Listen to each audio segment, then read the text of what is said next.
est d'accord que c'est eux. Pas normal, c'est ça. quand même un comité d'entreprise. Quand on est 1000 salariés, c'est obligatoire. Ah oui, Ouais. alors même en dessous de 1000 salariés, les seuils sont beaucoup plus bas. De toute façon, à partir de 10 salariés dans l'entreprise, il faut qu'il y ait des élus du personnel, Oui. des représentants élus du personnel.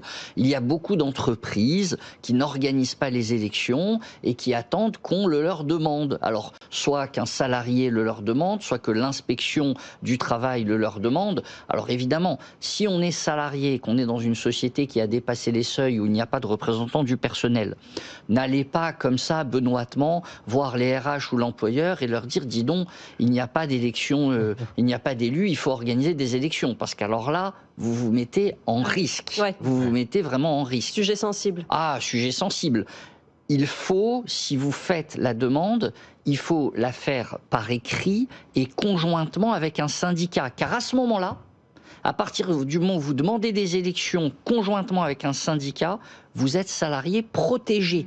C'est-à-dire que l'entreprise ne peut plus vous licencier sans l'autorisation préalable de l'inspection du travail.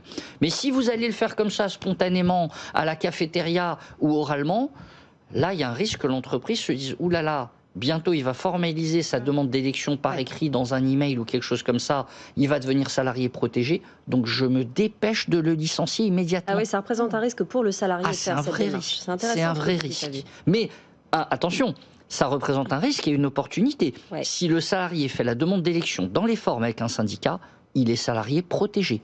Là, l'entreprise ne peut plus le licencier sans l'autorisation de l'inspection du travail.